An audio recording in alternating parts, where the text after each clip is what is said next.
In at number 10, we have got the Rex, and I guess I should probably somewhat explain what I mean by natural creatures. And what I mean by natural is they fit into the environment very well, and they are very well suited to the Ark game as well. They're not overly OP and just mess with all of the game balance, and the Rex is kind of a perfect base level example for that. Everyone kind of knows what the Rex is, so it's obviously really going to fit into a dinosaur game, and it's not like Rhino Ganatha level OP, so it's nothing game breaking, which, you know, I always like, and I know loads of people out there like the Rhino Ganatha. I tend to rant on about it a lot, that it's way too OP, but that is just because I come from a more primitive day of Ark, and I kind of prefer the game being somewhat a little bit challenging when you don't really get that too much anymore. But either way, the Rex is going to be your go-to boss creature for pretty much any map, really. There isn't Extinction, it can do it all, and you have the X Rexes on Gen 1 as well, so you can have an even better Rex. And if you're on ASA, they're an absolute cheat to tame, so I would recommend you get one. They're so easy with that baby mechanic. You just kill the parent, or if the parent's already been killed, you simply just press E on a baby Rex, and then boom, you have yourself a Rex. It's that simple. It's kind of actually a little bit sad how easy the game has become, but still, you know, a very nice creature that fits into a general dinosaur game theme, as it kind of is the world's most popular dinosaur. Next up, we've got the Crystal Wyvern, and this kind of just has to be here as it's on Crystal Isles and it's a Crystal Wyvern. Can you make the connection there? You probably can, can't you? It's literally like the theme of the map, the standout creature, if you will, and although it's a modded version of a previously very well-known creature, I personally think it adds a really nice new spin, and it makes sense, and it works for this creature, and I really like it for that. And I really do appreciate this creature, what it stands for, how you tame it, what it does, especially with Blood Crystal Wyverns. Really useful. They have the hydration buff for some reason as well.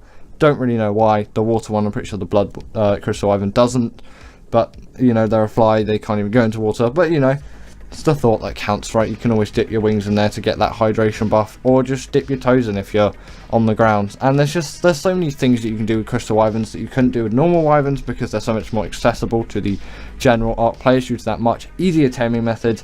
And they just kind of bring a new essence of life to this creature, which we've kind of known it's pretty much been the same, but when these things came out, it was a really new spin on these creatures, which we probably didn't even think about when thinking about, oh, what's going to be next for the Wyvern. We probably didn't even think what was next for the Wyvern, and that's what makes this creature so special. Next up, we've got the Deinonychus, and this is a perfectly fit creature for those chalk hills. I was going to say crystal hills for a second. It's like chalk hills biome or something like that. Chalk cliffs biome, I'm pretty sure is what it's called actually. But yeah, this creature really fits into that map, and also it's a really great creature on top of that as well, which is why I put it a little bit higher than something like the Crystal Wyvern, because I do prefer this creature a little bit, although maybe the theme isn't quite there as much, as it doesn't lean into it quite as much, as there's no like bits of chalk rock sticking out of this thing. I still really think it fits very nicely with the wrap. What am I talking about anymore? I'm rushing things at this point. Either way, it's pretty much like a really great substitute to the Raptor, and you can't really even compare it to that creature because it is so much better. It has the pack buff, it doesn't take full damage. This thing can like parkour across the map, and it does bleed damage to bosses, and it just does a heck of a lot of damage. It has a lot of health, a lot of mobility, a lot of weight, and a lot of stamina.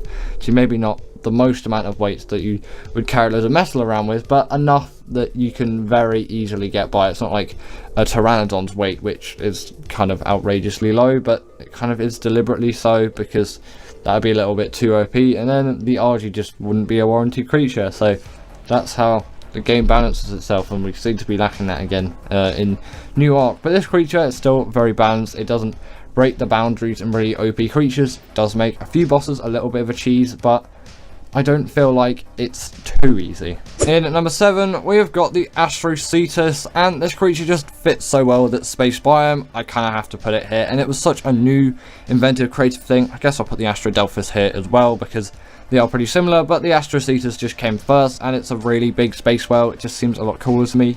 Kind of put the Void Worm here as well. That's a nice another spin on the Wyvern, because I was talking about the Crystal Wyvern earlier, and it really fits with the space theme and with the kind of theme of Gen 1. Yes, it kind of gets into more OP territory as you get into Gen 1 and Gen 2, especially with like the really new creatures that came out now. But like Gen 2's a 2021 thing, so it's getting on like, it'll be 3 years old in the summer, which kind of seems a little bit insane. It might have been 2022. I'm trying to work out my dates. Can you comment that down below, because I'm really not sure anymore. Next up, we got the Bloodstalker, and doesn't this just fit right in with the bog biome on Gen 1? Like, I wouldn't think of any other creature really being in this map, and of course you've got all your Spinos and your Baryonyx and your Sarcos and your Capros and your dreaded insects. I can't remember what they're called now, something, but insect swarms is pretty what they're called, aren't they? Yeah, you got those absolutely horrible things, but no, the Bloodstalker really does fit, again, like all those other creatures, but they were kind of already there apart from the insect swarms. But that's not going to get a mention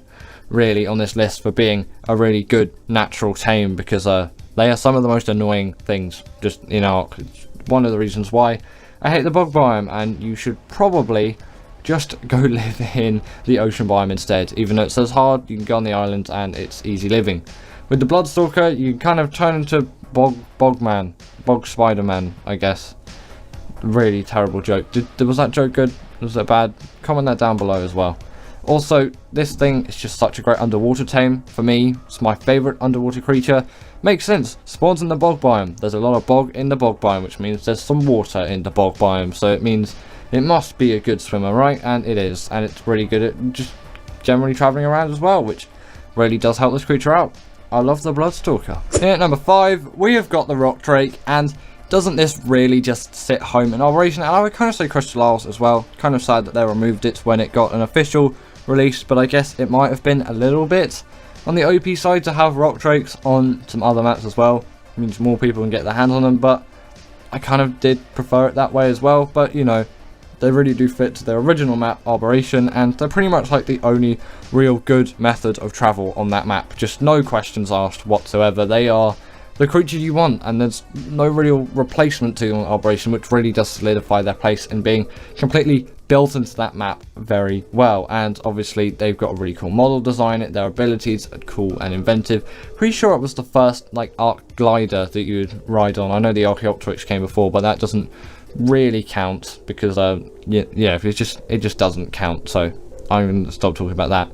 But I'm pretty sure it kind of started the trend of gliders, and it really does just work with Arboration. If you've ever used a Rock Drake on Arboration, you know how fun these things are to use and how good these things are to use. And also they have a lot of damage as well, pretty good for bosses, and you can cheese Rockwell with this and some Lazarus Chowder if you ever want to do that, because that's actually kind of fun and nice and a little bit hilarious as well. So if you've never done that before, I would definitely recommend you go out there and do this at some point, because you know there are just so many things you can do with the Rock Drake, and cheesing Rockwell should be one on your go-to tick-off list. Next up, we've got the RG, and I kind of just have to put this thing here as it just fits into the island so well, and I could not imagine the island without the RG. And I think that this creature was great nostalgia. Obviously, when I look at that old RG model, the new one is far better. I do not want the old one back, but you know, there's always something about the old RG model which just, it really makes me realise how much I love this creature and just how well fitted it is to this map and kind of any mountain biome you could say as well. Because can you imagine just a mountain in Ark and then without RGs? No, because you're constantly on the lookout for RGs, just like, I want to avoid the RGs, or I'm going to go tame an RG. It's just such a crucial step of someone's playthrough on the island, and I'm kind of valuing the island over all other maps because it's the map that people start on, and it's the map that every single Ark player has access to, and every single Ark player does have access to an RG. So really, at some point, if you have never done it before, get yourself an RG. They are packed full of cool abilities, like their regen. If they kill something and they eat it, they also have a smithy for their saddle, so you can really just like repair anything that you'll need in terms of flat related stuff or metal gear if you're out on a metal run, or doing any caving, because you might want to repair your armor, because arthropluras are really annoying and they'll break your armor, and this will help out so much. So really do tame yourself an RG. And if you want metal and you like metal, the RG is going to be perfect for you. It's got weight reduction on things like metal, crystal and obsidian. In at number 3, we've got the Desmodus, and it really does just fit the Nordic theme of Fjorda, doesn't it? And also it's really a great creature, and it's borderline too OP, but it works. It can't pick up Rexes or anything stupid like that, like the Rhinogonatha. It can farm blood bags and make Sanguine Elixir, and it's like when you got the Valentine's Day event anyway, you kind of had something similar to that, but now you just have it all the time. and I actually really do like it, and it is so good for official players because that can be a little bit grueling sometimes to tame something, and you know, it kind of takes the edge off of it. For single player, it doesn't really matter as much, but you know, it makes it a little bit more fun and more appealing. These things also do have night vision, but because I was in the wasteland biome extinction, nighttime never happens, so I could not show you them going invisible nighttime. I'm pretty sure they have like a night vision thingy as well. They might not, they might. I might have said that wrong, but either way, they can go invisible in the nighttime, and I didn't show it because there's no nighttime here. I should have probably just gone to one of the domes, really. At number 2, we have got the Shadowmane, and this creature, man, it just, when I think of Gen 2, I think of the Shadowmane. It's so rooted in its map, it's kind of insane. And when thinking of Rockwell's Garden, you think of this creature, and I guess I'll chuck the Noglin in here as well, and maybe even the Bulldog and other creatures like that, because they are so fitted to like the maps like Arboration and Gen 2. You really just can't imagine the maps without them, and the Noglin is a better example than the Bulldog, because the Bulldog's an Arboration, and you can't think of Rockwell's Innards without the Noglin. It's just a mind-controlling like little critter, you could say, and it fits perfectly. And so does the Shadowmane for Rockwell's Garden. You could consider Maywing a little bit as well, although I think it doesn't quite fit in as well as these creatures, because I don't really know. I don't really have a valid answer to back that up, but I really think these do. And Shadowmane and Noglin are just packed full of really cool, fun abilities. And Shadowmane is a really great boss creature. So if you're thinking of doing Rockwell on that map, probably do it with Shadowmanes, because it will feel authentic enough and it will be fun. And in at number 1, we have got the Reaper, and the Reaper kind of just had to be here, didn't it? When you think of the Reaper, you really do think of Arboration. It's so perfectly suited to its map. It's actually a little bit crazy to think about, at least for me, because it's so rooted in its map and it fits perfectly. Like, there's no issues whatsoever with this creature fitting into its map. It's just, it is like A+ gold star, 5 out of 5, boom, it has done it. It is the most like natural creature to a map. Coming back to that title, that's kind of the context of meaning that I meant. It's the most kind of natural feeling creature, and also it's a really cool inventive one as well. Its tame method, it gets you impregnated and then you get loads of XP to get 100% effectiveness, of course, not necessary, and then once it's actually been born, then you need the pheromones so it won't kill you, which is that's another kind of cool feature, but you know, it is a little bit frustrating sometimes. But once you have one, you literally feel like a god, and it makes sense. Like, the progression of getting one of these things on Arboration is insane. In Gen 2, it's a little bit overthrown because they're so easy to tame, but I can admit the R Reaper is really a good one as well. You should be getting an R Reaper if you can over the original, but I'd recommend taming it on Arboration first, because on Gen 2 it kind of spoils the fun just a little bit. The most unusual Ark creatures. In at number 10 is the Astrocetus, and this is one of those creatures which on the surface may not seem that unusual, but I really can't think of any other game which has a creature like the Astrocetus. And also, this was a very new thing to Ark as well. No space things had been done in Ark, and the fact that with Gen 1 we had a space biome, and then we had this hunking beast of a creature, it is definitely an unusual Ark tame, as in it isn't like most of the other creatures in Ark. And there are only a couple of creatures which I can think of which are as unusual as this thing, and also at the same time follow the similar genre that this thing has of being a sea creature of sorts. The Astrodelphis obviously being a great example there, that meaning space dolphin instead of space whale, which is what Astrocetus means. Speaking of the Astrodelphis, next up is the Astrodelphis, and the only reason why I would say this is a little bit more unusual than the Astrocetus is its design is more unusual, and also its abilities are a lot more unusual than the Astrocetus. The Astrodelphis is essentially like a dart plane. This thing can just soar through the air and do so many acrobatics and shoot loads of lasers, and yes, it has technically been done before, but you wouldn't really expect it out of this creature, and its design and overall feel is very unusual, and I can't think of any Ark creature other than the Astrodelphis, of course, which controls like the Astrodelphis. And also, again, with the Astrocetus and Astrodelphis, it doesn't really make sense that they work outside of space, but they kind of have to. You know, it is the game of Ark, and there are many other maps, and there are many other biomes that aren't space biomes. So yeah, it just kind of breaks the immersion for me there. But, you know, It's Ark, they're fantasy creatures. Who knows, maybe they can just dart around in non-space as well. Although they do make a lot more sense in space biomes. But obviously, for most of the time which you'll be using these things, you won't be using them in space biomes. You'll be using them to travel across the map, as both of them are great travelling mounts. The Astrodelphis being better for travelling, obviously, as it is a significantly faster creature. And also, it's just a lot more fun to ride around on. Next up, we have the Bulldog, and this is strangely one of the cutest yet horrifying creatures that Ark has to offer, and obviously it debuted with Arboration, and I'm pretty sure it hasn't appeared in any other map since, but be sure to correct me if I did get that wrong. And in terms of this thing's abilities, it is just a light pet like the Shinehorn and the Featherlight, which essentially will debuff things like Reapers and the Nameless. Not really useful on any other map, but they're definitely really cute, and the fact that there is a mask for the Bulldog, and you kind of put the Noglin in the same spot here as they are similar creatures, they definitely are respected, but very unusual tames.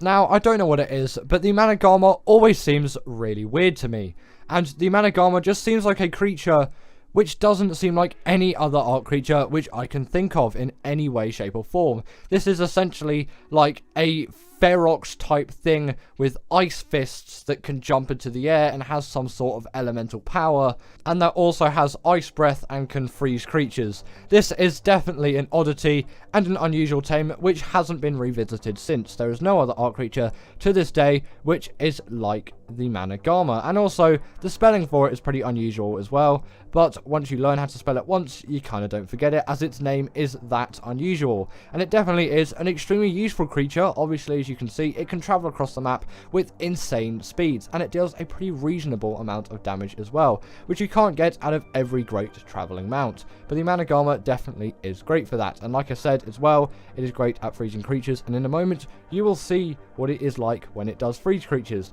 The only thing you really have to watch out for though is this thing is extremely buggy and will get stuck on things, and it just did get stuck on something there. In terms of it freezing, it will freeze creatures for a very, very long amount of time, which is why it is heavily used by PvP griefers. I've heard not as much anymore since they got nerfed, but they still get used a little bit in terms of PvP griefing still to this day. Now, the Rock Drake is pretty similar to the Managama in a lot of things, but I think it is slightly more unusual, partly because it did come first. Obviously, Arboration was the map that came up before Extinction, and also just the way that this creature is formed is a little bit more unusual. This is kind of like a somewhat T-Rexy chicken. I don't really know where those two creatures came from, but I would just call it kind of a T-Rexy, chickeny, turkey thing. I don't really know where I'm going with that. It is so unusual in the form that it is. You can't really relate it to other creatures, which is very, very weird, and definitely a sign which it is very unusual. But its taming method isn't particularly one of the most unusual, like you would expect from this creature. It is the exact same as the Wyvern. You simply steal the egg from the Rock Drake nest, and then boom, once you've obviously incubated and raised up that creature, you have yourself a Rock Drake.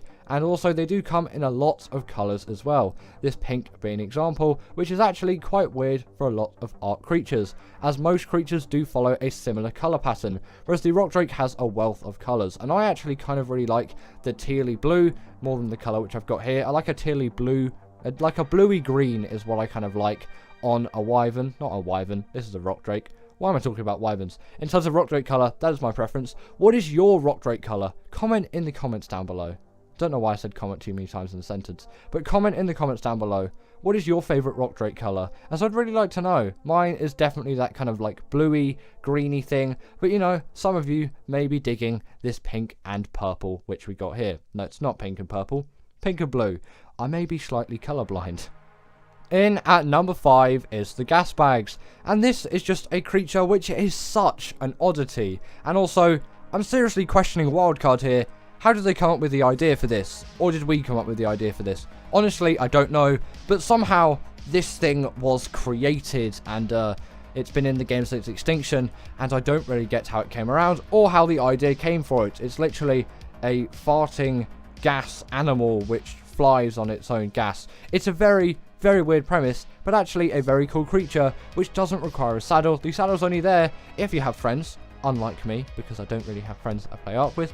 Or friends in general, you know, living that life. But that saddle is there if you do have friends, unlike any YouTuber, which you can really think of. Us YouTubers, yeah, but we don't really get the friends. This is why we do YouTube, you know. But if you do have friends, then your friend can go on the saddle, and then you can travel together, which is nice, you know.